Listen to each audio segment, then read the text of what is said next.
having to send out tweets this way because the Wi-Fi. I swear, we would have a better connection with 2 cans and string. I'm not kidding.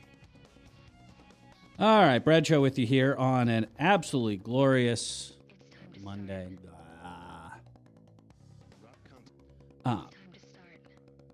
You have to pardon me. I'm dealing with technical difficulties here. All sorts of fun stuff today. Has ODS, Obama Derangement Syndrome, finally reached its peak. This time, it's not birthers. It's not job numbers truthers. It's not Kenyan anti-colonialism. It's not even Barack Obama wants a terrorist to win. This time, I'm not making this up. It's skeeters. Or as we put it, it's not egg on their face this time. Skeet, skeet, skeet. See, yeah. No, I in this case, skeet shooting. Which, that sounds just as bad. I know I'm about 20 years behind Mike Judge doing that episode of Beavis and Butthead, but Little John? I'm not up to speed on my Little John.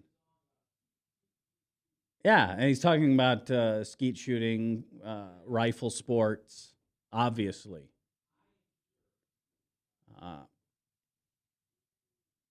Something we've known is Obama derangement syndrome. And again, this is one of those cases of the right being the party of projection, because they would take things like, perhaps this Iraq war is a bad idea, or the response to Katrina was really fumbled by FEMA, and maybe we shouldn't have put the lawyer for the Arabian Horse Association in charge of that particular department. And the right would label that Obama or Bush derangement syndrome. Since 2009, again, be it the birthers, where elected officials, members of Congress, well, probably smart enough to know that these were the insane ramblings of racist people looking for a nice cover, were afraid to step on their toes. We're like, they would hem and they would haw, and they wouldn't come down on one side or another because they knew these people were bat crap insane, but they certainly didn't want to give Jon Stewart any fodder there. But they also knew that a good, depending on when a poll was taken, a majority of their base, if not dead set, was at least open to the idea. All right, that our Kenyan Muslim anti-colonialist usurper in chief, B-Rock, the Islamic Shock, Obama, peace be upon him, right, was illegally occupying the White House. True patriots like Orly Tate's lawyer / dentist / crazy person / real estate agent, not always in that order. We're going to get to the truth.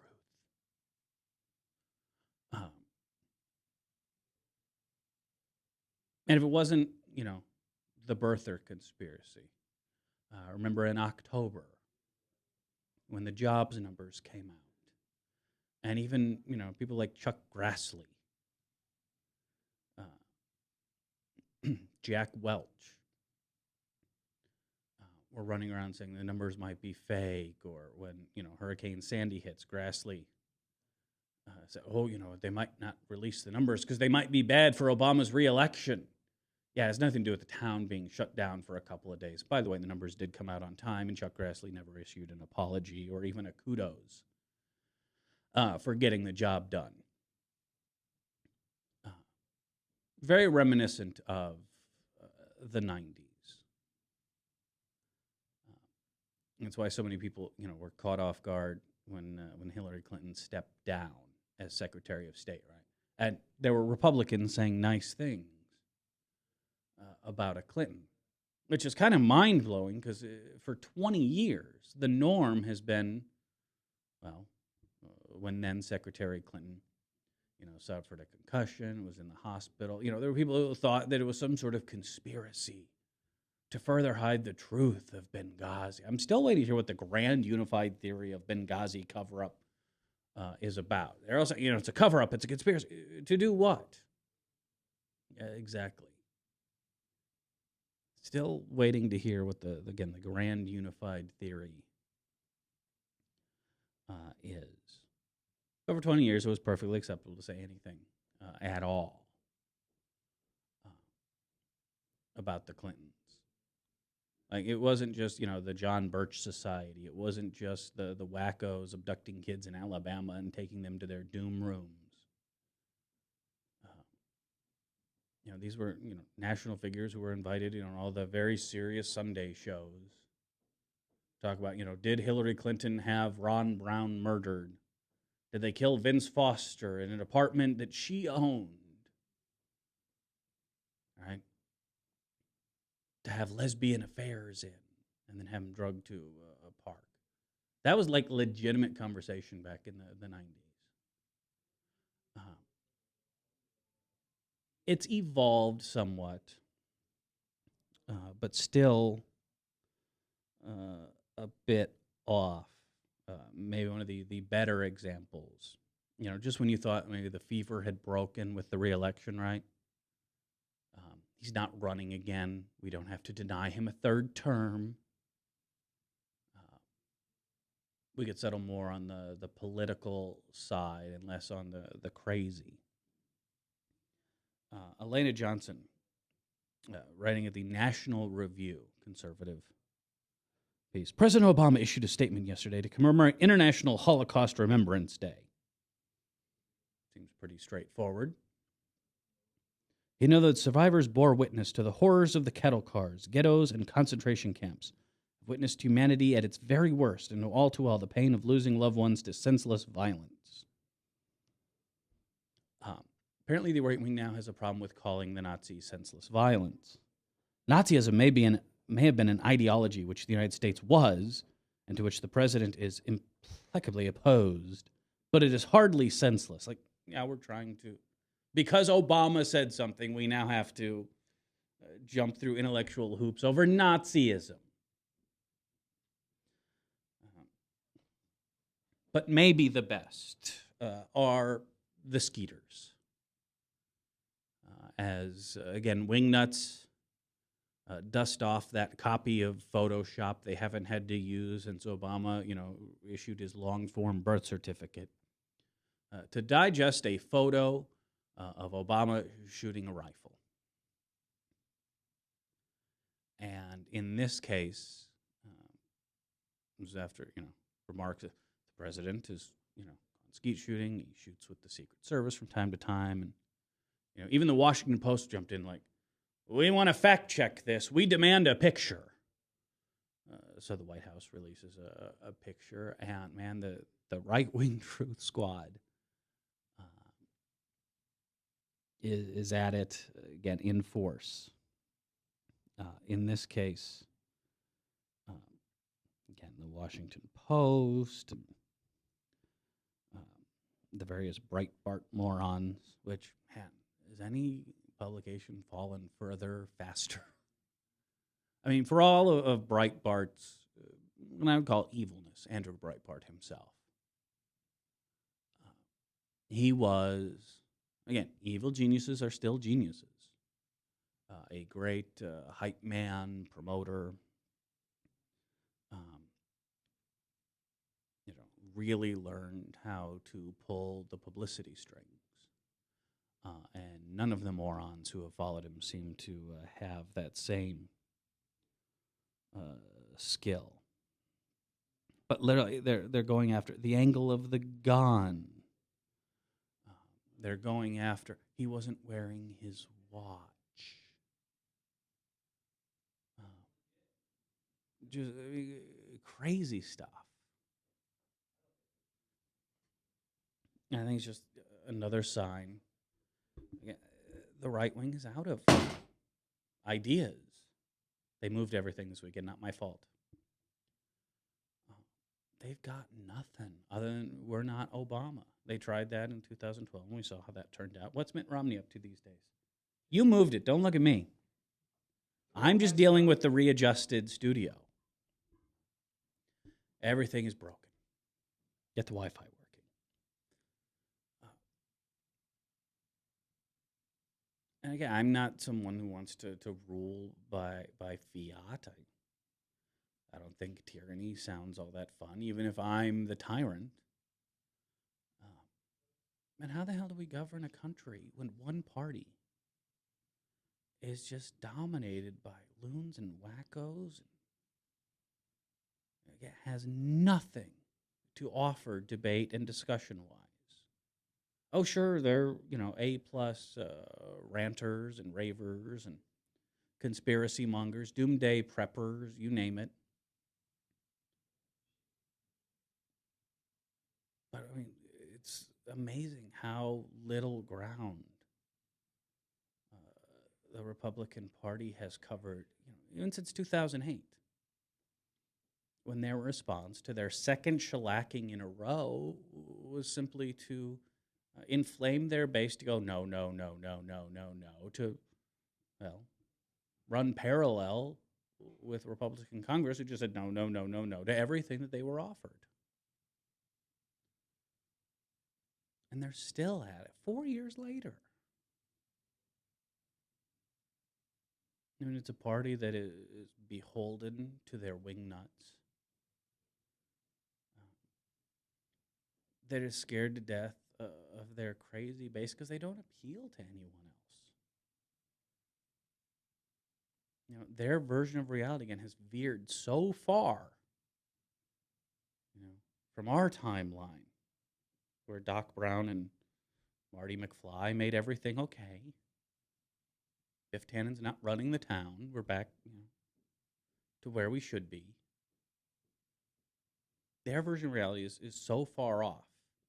Again, this isn't my opinion. Go look at the ratings for Fox News. Go look at the ratings in talk radio. That mass appeal is literally dying off. I mean, turn on Fox News. Anytime O'Reilly is still a factor. Sorry. Hannity to a lesser degree. They actually have real advertisers. Try to get through a commercial break on Fox News any other time without an ad for catheters or some sort of investment scam or health products for 90-year-olds. I mean, they're losing it. And how do we solve serious problems when one of our two major parties is just, Ray's gone? They're off in loony land. I'm fine with having the seat at the table if they can stop, I'm a zit, is about all they have to offer these days. And at least that was entertaining. This is just kind of sad. I wonder if the Republicans, though, will start calling themselves skeeters. Remember, the whole, I know they get upset, but the We Are Teabaggers thing came from Republicans, came from Freedom Work, came from Tea Party groups. Go watch the video of the first, round of Fox News Tax Day Tea Party, sponsored by Glenn Beck and Sean Hannity. And they were all yelling, let's teabag Washington. And why is everyone laughing? Why is anyone under the age of 70 laughing at us? Then someone sent them a link to Urban Dictionary, and they got all upset. Are they skeeters now? It's like literally the president, if he said, I got up this morning and I had some breakfast. The fact checker at the Washington Post, we need photographic proof. How do we know that the president actually ingests food? Has anyone seen him do this? How do we know he's not a changeling?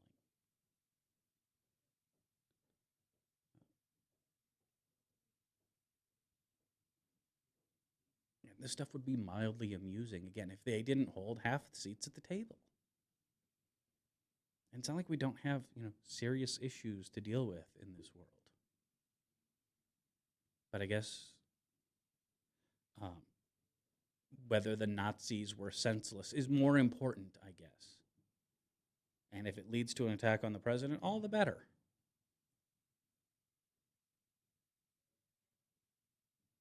And it's not just, again, pundits and talk radio hosts. Even here in Iowa, in Cedar County, the sheriff, Warren Wethington. That sounds like a guy out of a Dan Brown book or something. But Warren Wethington is the sheriff of Cedar County, and he says that he will oppose unlawful gun bills. And who decides what's an unlawful gun bill? Sheriff Warren Wethington. He says he will defend the Constitution against unlawful gun control measures. I'm guessing, without the term actually coming up in any of the news coverage, he is what is called an oath keeper. This is an issue that came up in the Polk County Sheriff's race. And the Republican candidate was an oath keeper. Didn't really promote that, certainly wasn't on any of his literature. He was too busy talking about speed and traffic cameras, which he was right on, but neither here nor there. And this is a group of law enforcement mostly, some of the military, who sign this oath to fight back against unconstitutional measures. Again, which is defined nebulously, things we disagree with. I signed on a letter saying I'd refuse to enforce any unconstitutional law that violates the rights of a woman, an ethnic group, or a gay. No one would say anything to me. It's the same thing. And I would not do anything that would violate the civil rights of anybody. But I'm saying firearms, so that's what got people fired up. Now, part of it's just the right-wing fear-mongering. And I don't remember who wrote it over the weekend because I'm still in a Super Bowl blackout haze. I read a very good point. It's that, the gun manufacturing industry in this country, genius. And Wayne LaPierre might not be the crazy person that he is, well, certainly he portrays in public. Making the same crazy conspiracy claims, bringing out the same tired pop culture references, again, to blame. It's never guns. It's always something else. We want to talk about anything but guns. Someone find us Tipper Gore, Frank Zappa. Let's do this thing all over again. It's always someone else's fault. Where's Marilyn Manson these days?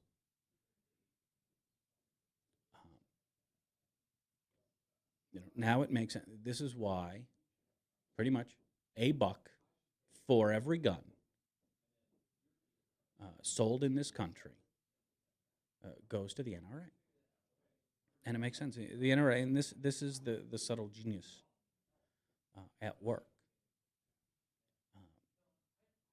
The companies that manufacture guns, much like the radio business, they've gone under consolidation. So these many different brands of guns can be owned by one umbrella corporation. So if you choose a Remington, I don't know who owns who, but whether you buy a SIG or a Remington, it all goes, the money ends up in the same place.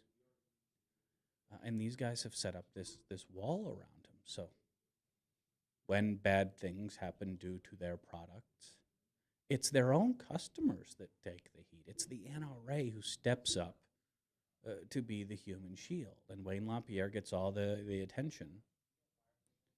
And the manufacturers can, go to and from work and home without anyone from 60 Minutes sticking a camera in their face.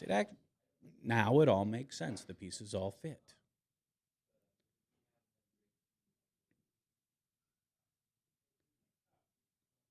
But it's this level of crazy.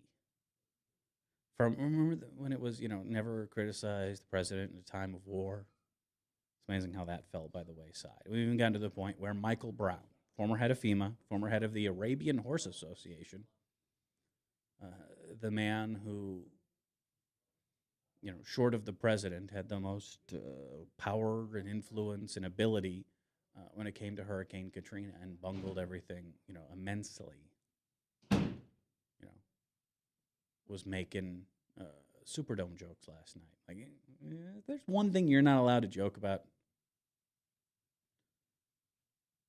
Maybe we'll talk a little about that when we come back. Or amazing now the world cares about the New Orleans infrastructure. Shocking.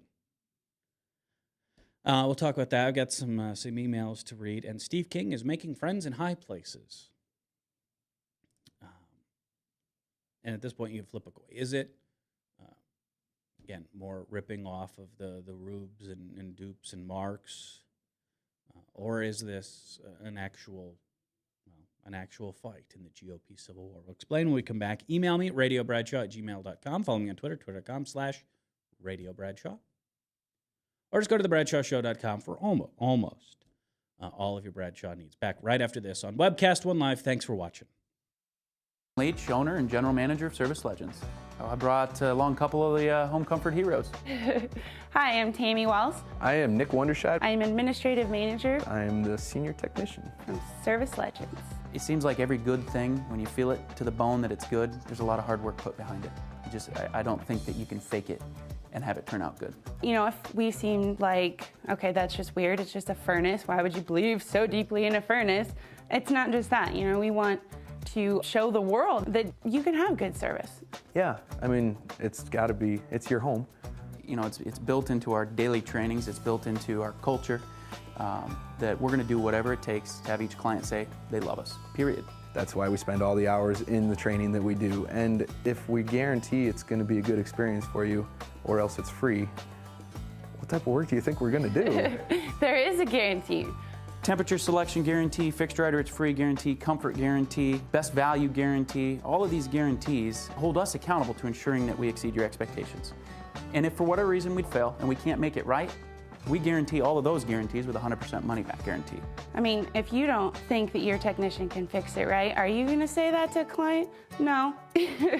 You don't have to worry about having a technician come to your house. We drug test, background check all of our team members. We put safe people in your home. Each and every one of our service techs, 400 hours a year in training. You tell it the minute they walk in the door. They know what they're doing, they've done their homework, and they actually truly care about what you want. Because at the end of the day, you're the person that makes sure I have a job. They're going to be listening. They're going to want to know what your challenges are. Then they're going to come and give you options, and you get to choose. If I'm there to help and I make it easy and painless, I did my job right that day.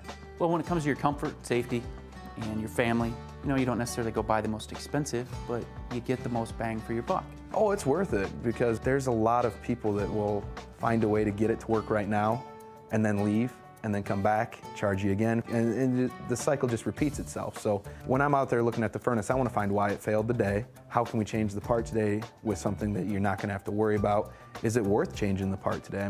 You can put a lot of money into a furnace. I can fix parts all day. There's good job security in that for me, but is it the right thing for you? I get a lot of the phone calls of after the technicians are there. They're just in awe. They're like, wow, you guys are great.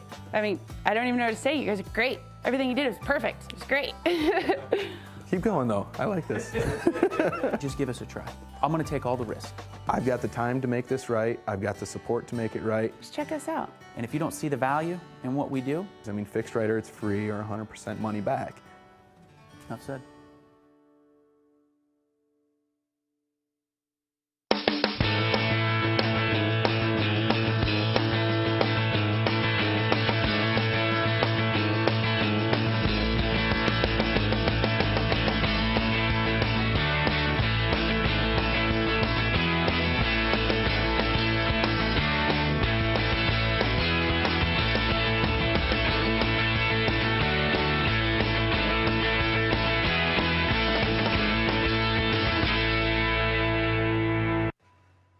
Drug and alcohol addiction slowly steals a person's identity, tearing away pieces of their life little by little until one day it seems like the hope of a happy future is gone and there's no chance of getting it back. Here at St. Gregory Retreat Centers, we can assure you that there is hope. Our unique approach to recovery begins with the understanding that the dysfunction and damage caused by addiction can be overcome, not just dealt with. Don't let another day go by. Call St. Gregory today. from the RE/MAX Real Estate Concept Studios, this is Webcast One Live. I'm Brian Leach, owner and general manager of Service Legends. I brought along a couple of the home comfort heroes.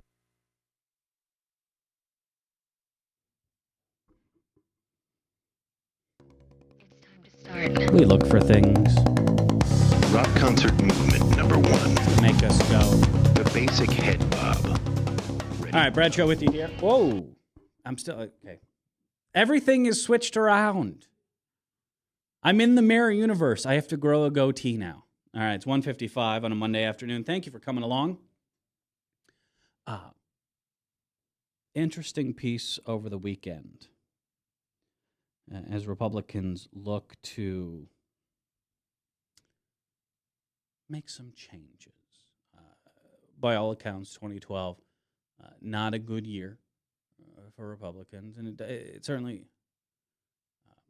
Mitt Romney as nominee.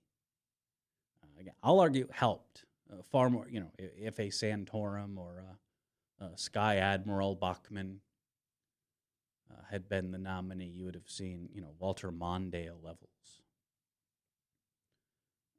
for Republicans. I mean, I know, the true believers,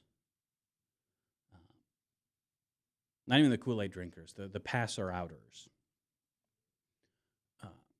hemmed and hawed over, multiple choice Mitt as the nominee. But it wasn't just that. It was in the Senate.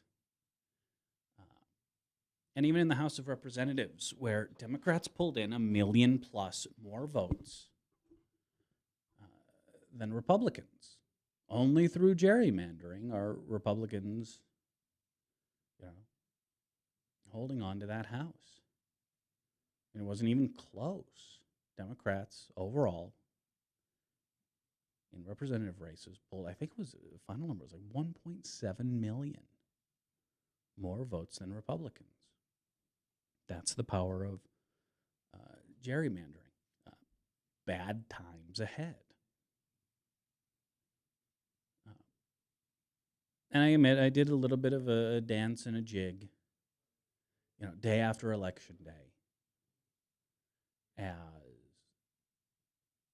Republicans licking their wounds, guys like Karl Rove and the Koch brothers, groups like the NRA, and all the money they spend basically disappeared into, vapor. It had very little effect, and maybe the most prominent group was Karl Rove's. Karl Rove, Bush's brain, or the man George W. Bush called Turd Blossom.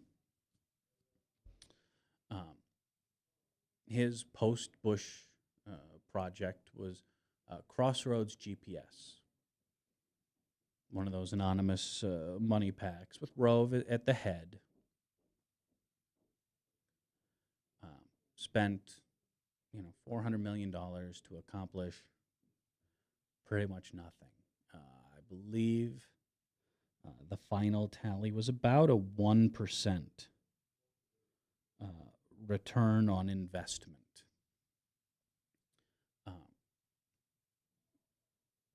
They didn't alter races at all.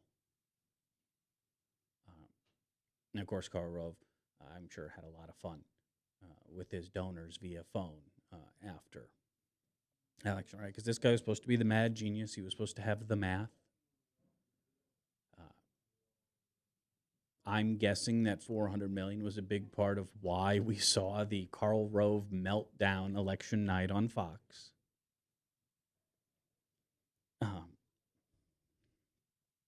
And again, this is one where I'm torn, and I would go either way. I'm like the Andy Dick of this story, without the cocaine or a guest appearance on Voyager. But one area that Republicans are trying to clean up is the damage their base does to the party via the primary system. In this case, the Richard Murdochs. He was the Republican candidate in Indiana who involved himself in rape chat lost what should have been a very safe seat to my former Congressman Joe Donnelly in Missouri. Claire McCaskill was one of the weakest incumbents. And she had kind of a Boswell problem. Republicans hate her, and Democrats were very wishy-washy mad because she was a fence straddler. She should have been gone. But who wins the nomination? Todd Aiken, the St. Louis area congressman who, well, got involved in rape chat, and it was all downhill from there. In an effort to stem this off, it looks like Iowa is at least the first step in trying to clear the field of crazies for 2014 with the announcement that Tom Harkin won't be seeking a sixth term in the Senate. Again, a map that is already tough for Democrats became a little tougher with an open seat to defend. Barring, parting of the Red Sea type, divine intervention, Bruce Braley's going to be the Democratic nominee for Senate, and he's currently doing the legwork to open up the field, make sure no one's going to run against him, no messy primaries. Certainly the party wants him, and he's made no secret of his desire to take one of the Senate seats. I think everyone just had hoped it would be Grassley's. On the Republican side, the race changed quite a bit. Why? Well, for years, they've been putting up Chris Reeds and other nobodies just to be kind of the sacrificial lamb against Harkin. Why waste the money? Why waste the resources? Now, though, an open seat is a much more attractive proposition. That's a fight you can win. And almost immediately, fresh off of vanquishing Leonard Boswell to a life at home, clutching his, I don't know, do they make Blue Dog like pound puppies or stuffed animals of some sort? I don't know, he can cling to that, and if it provides him comfort, all the better. But Latham almost immediately jumped in and said, I'm going to start talking to some people.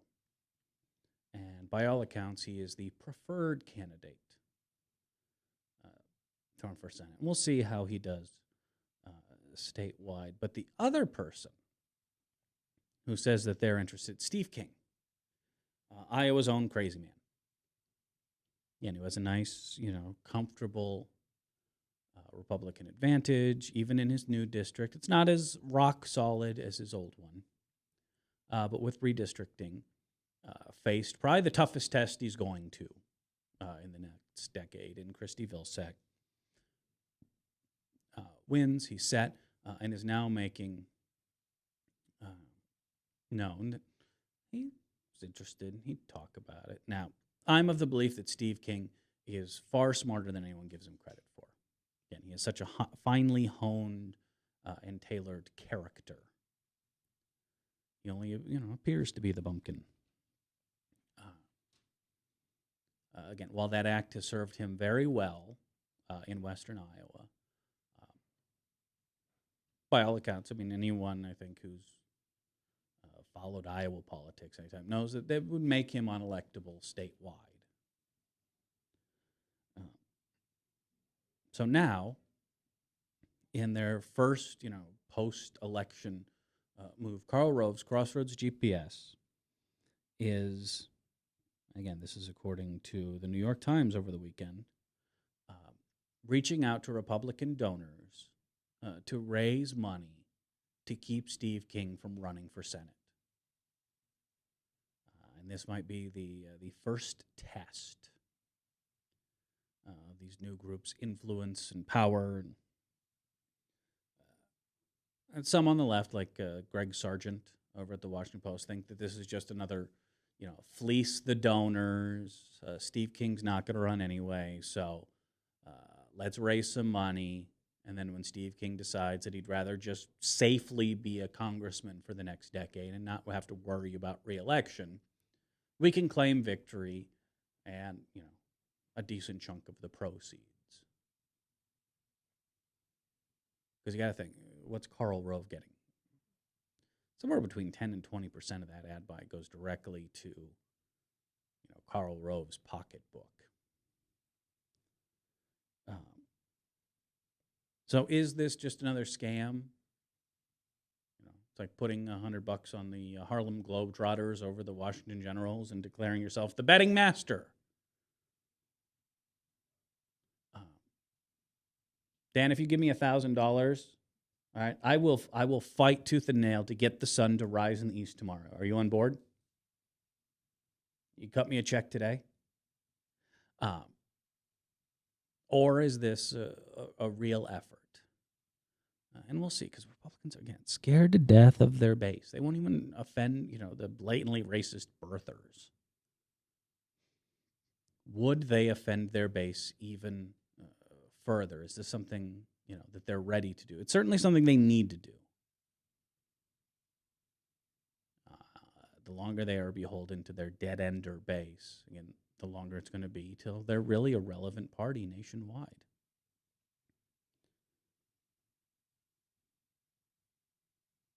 But now, Project Conservative Victory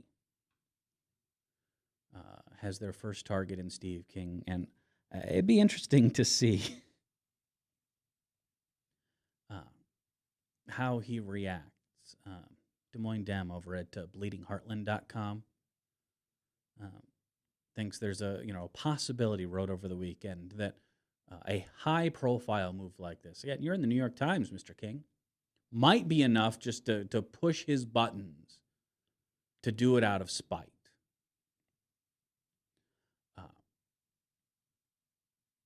I don't think he would risk his political career. I don't think he could win statewide. You're never going to see him run for governor. And I think, again, he's smart enough to know that he's got the seat. He's got it safe until at least 2020. Then we'll see what redistricting brings. Why mess with a good thing?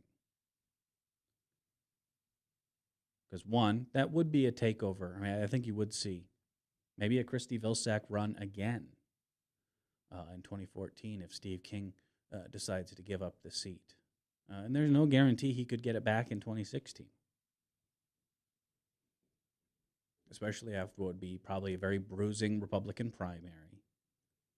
And if he were to get the nomination, very bruising, and probably losing senatorial campaign. That might be the end of Steve King in politics. So while I don't think, we've even seen, King supporters and endorsers say, like Governor Branstad, come out and say, yeah, I don't think he's a statewide candidate. Would this be enough to push him over the top? Maybe. But again, for all of Steve King's faults, and they are legion, I don't believe he can't read. And when I see numbers, the election for Congress would held today. Would you vote, talking about the Senate, would you vote for the Republican candidate or the Democratic candidate? 43-42 Republican. Republicans always do well in generic ballots. It's when you put their names that things go badly. If the election for U.S. Senator were held today, would you vote for Bruce Braley or Steve King? And even the poll that shows a Republican lead, that oversamples, by the way, Republicans, showing far more Republicans than Democrats or independents in the state. Steve King loses by 6 points. Steve King is a non-starter statewide. But it would be fun to watch him run. I guess the bigger question is, will this Conservative Victory Project reach out to other Steve Kings and make it worth their while to not run? Reach out to the Sharon Ingalls and the Richard Murdochs and the Todd Akins and the Christine O'Donnells. Use their own brand of witchcraft. As they say, to deal with, quote, Steve King's Todd Akin problem. All of the things he said are going to be hung around his neck.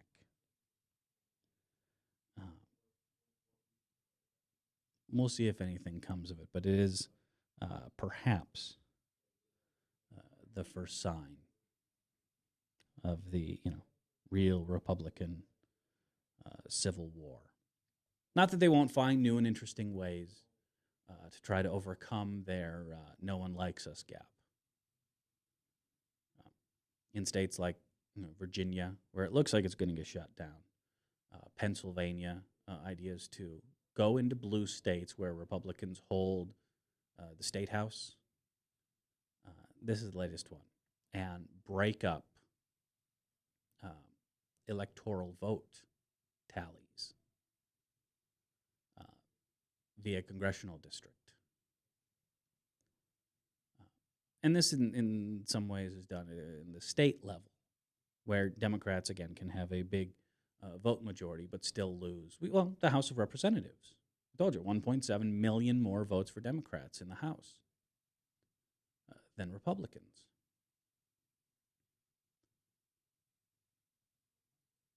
If this plan were to roll out nationwide, and even among Republicans, it's getting some pushback. For example, if this plan had rolled out in 2009 and been in effect, Mitt Romney would be president right now, even losing the popular vote, losing, again, the traditional electoral vote. Again, game the system enough, and you can make pretty much anything happen. Here in Iowa, Peter County, Republican from West Des Moines, as I guess a Valley kid, I have to apologize, wants to do away with straight party voting, which I guess is one handy way of dealing with a registration deficit. Should come up this week in the House State Government Committee. I don't know. I'm not a straight party. Do either of you guys vote straight party on your ballot? I know Dan doesn't. He wouldn't vote for Mitt Romney. I'm not a straight. Because there are some Democrats, hi, Leonard Boswell, that I'm not going to vote for. But I don't understand wanting to take away the option. And judging by his comments, neither does Peter County. Said there's too much partisanship. And it's not too much to ask people to know who they're voting for. I'm just going to let that one sit. I think an educated voter is a better voter, and this will help them do that. How? Please explain that one to me. I would like to know.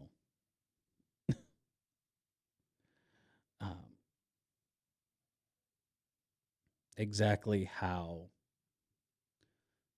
that is supposed to cause voters to be more educated. I mean, truth of the matter is simply that there are more straight Democrat voters than Republicans. Therefore, it aids Democrats, and if we can stop it, all the better. I'm guessing it goes nowhere. I'd be surprised if it even gets a vote in the House, because we certainly know it won't go anywhere in the state Senate. But it is interesting to watch Republicans try their damnedest to try to game the system. And they did a fair job, in the House of Representatives, so I guess there's incentive to try. And unfortunately, all too often, Democrats don't provide pushback. Maybe the latest, greatest example is filibuster reform, which is basically not happening. I'm sure they've made some minor tweaks and gentlemen's agreements. But remember, heading into November, there was serious talk of, hey, if we want to get anything done in this second term, we're going to have to reform the filibuster. At the very least, remove the painless filibuster. Let's bring back Mr. Smith Goes to Washington. I'd watch that. And in the olden days, let's say, I don't know, You wanted to stop the Civil Rights Act from being even voted on. Well, you'd get up with your phone books and cookbooks and, rules of poker or whatever, and you'd read nonstop. You don't sit, you don't stop, you don't go to the bathroom, you don't eat a sandwich. You can't do it while blocking a schoolroom door. That was how you filibustered. It would bring attention to your cause. It would invite debate and discussion, things Republicans generally don't care for these days. But that was something that went by the wayside in the 70s, as the filibuster was basically turned into an off-ramp, along with anonymous holds and all the weird arcane rules of the Senate.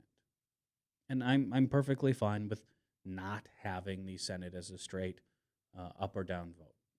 I'm not on board there either, because I'm smart enough to understand that at some point Democrats will be in the minority in the Senate.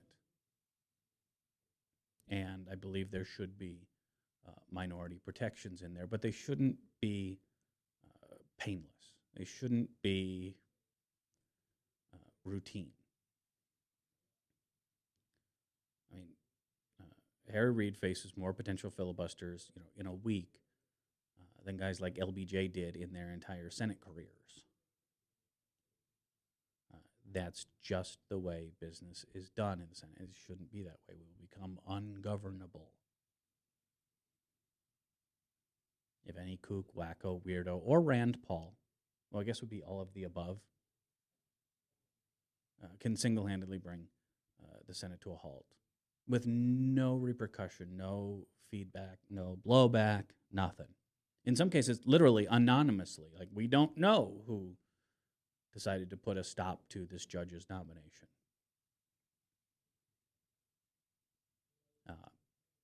And after years of obstruction, Democrats did nothing, basically, to stop that process. We'll get a few more judges in, but that was going to happen anyway. Even Chief Justice Roberts is now telling Congress, stop with the holdups on our judges. We have a problem. So we basically negotiated for what we were going to get anyway and gave up reform for another year. And you are seeing some blowback. Ron emails radiobradshaw@gmail.com. Said, sorry, Bradshaw, liberalism is dead. It's been dead for 40 years. The Democratic Party has destroyed its winning coalition in the 70s by becoming the pro-choice party and therefore alienating its traditional ethnic constituencies.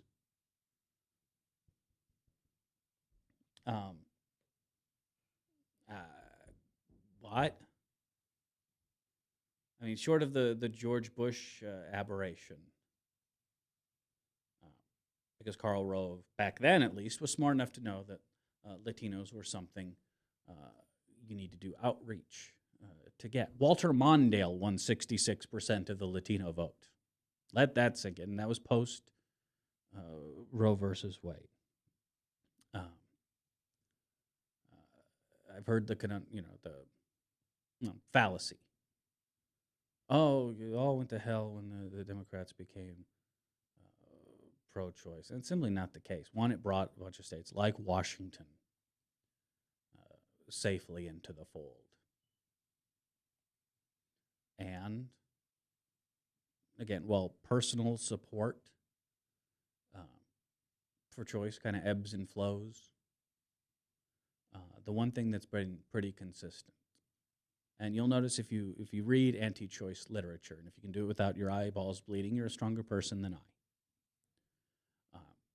They will always trumpet and highlight, shout from the rooftops, bay at the moon, whichever, I guess, depending on your perspective, about the number of Americans or the percentage of Americans who personally disapprove of abortion. They never do the follow-up, which is, do you want to outlaw it? Do you want to make it go away? Should it be illegal? Should it not be available? And the reason they don't highlight that number is because it's not favorable to them. Most Americans don't want to see choice taken away. They don't want abortion to be illegal. They don't want women or doctors to go to jail for performing them. They don't want them punished. They want that option.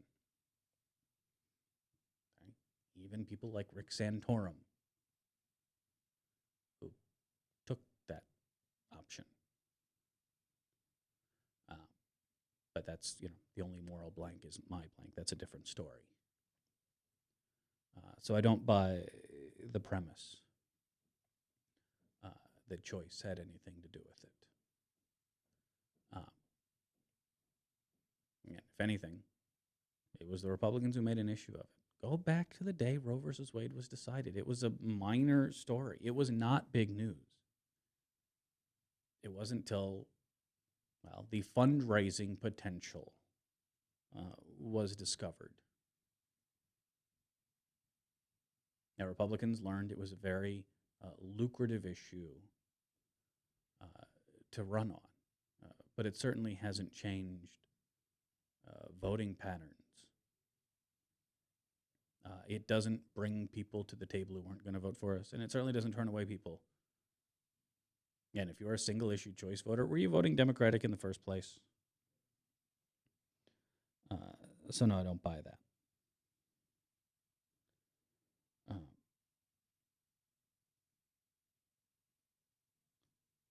It manages to win some elections by sounding less bat crap crazy than the Republicans and seeming nicer than Republicans. But the conservative movement is still the big winner as it dominates the public conversation, even with a black president. What we have are two extremely right-wing parties, and the electorate really has room for one. So it goes for the one of two that makes the nicer face, making the GOP redundant, which drives GOP personalities grasp further at the crazy. You're right, both parties have such a death grip on the electoral process, no third party seems possible. However, a Ralph Nader voter does no harm. Okay. One, ask Ed Fallon what happens when you endorse Ralph Nader. And two, ask Ralph Nader voters in Florida if they feel like they had no influence in the 2000 elections. In a strongly blue or strongly red state, you're right. We've seen movements to set up vote trades. Now, obviously, it's nothing official, and it's all done kind of via the honor code. I guess we're all Klingons now. Where a voter in California that is going to go blue basically no matter what will offer to vote for a Ross Perot or a Ralph Nader or a Jill Stein or some, third party no-shot candidate in exchange for maybe a Jill Stein supporter in Iowa, which may be a swing state, voting for Barack Obama. And those have never really taken off. And I certainly understand, we want to get to a certain threshold with our third party so they can get funding and grow from there. And it is possible. Ask Ross Perot. I mean, if Ross Perot was not a legitimately crazy person, remember, he dropped out of the race because he said that some sort of government spooks were going to come infiltrate his daughter's wedding, so he had to drop out, and then he got back in. I mean, if he had been a little more stable individual, he could have done, he could have been a serious contender in that race. Because, again, as conventional wisdom usually goes, it's wrong in the case of Nader. He didn't just pull from Bush. He pulled from Democrats as well. It was pretty even.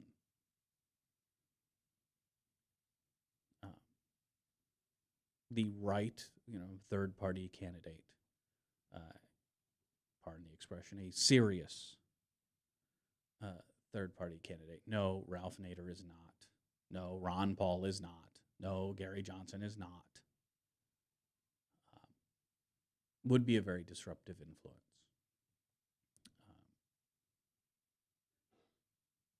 But the candidate and the machine behind it simply aren't there.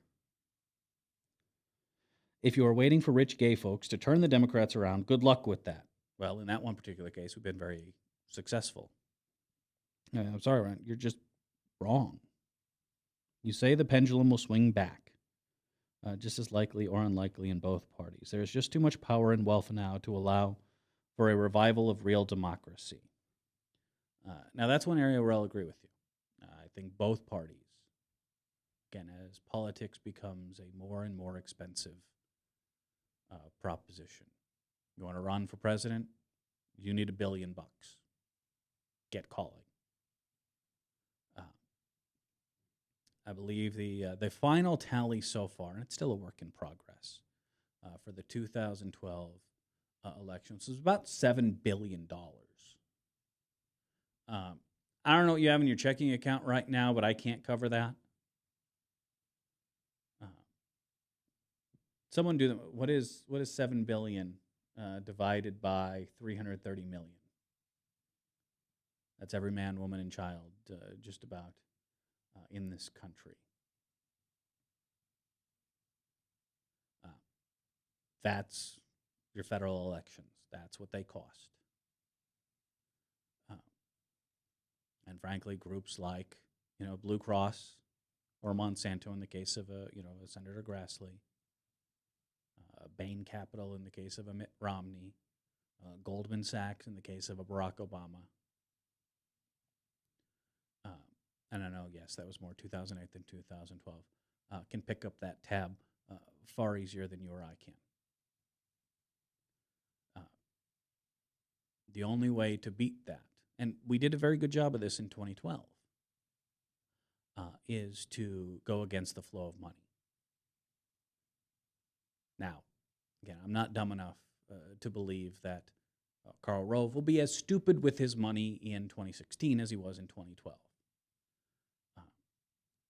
Part of the reason we saw money be as uninfluential as it was in 2012 is because there was a lot of crazy people, a lot of people who are used to being surrounded by yes men going their own way. Maybe the best example was Tom Ricketts, the Ameritrade fellow who gave his kids the Chicago Cubs. Here you go. Remember, news leaked that he wanted to run his own campaign, slightly racist in nature, to bring up the Reverend Wright affair. He personally felt that, I guess, that dead horse hadn't been beaten enough. So he wanted to drop $10 million of his own money. We saw the Koch brothers go off and do their own thing. Sheldon Adelson, the Las Vegas casino magnate who was willing to spend, it looked like, an unlimited amount of money to help the Republicans win, to hold off a bribery and corruption investigation into exactly how did you get those Chinese casinos, Mr. Adelson. Foster Freeze, another, richer than rich Republican who almost single-handedly backed Rick Santorum's campaign. I'm pretty sure he got a commemorative sweater vest out of the deal, though, so it wasn't all lost.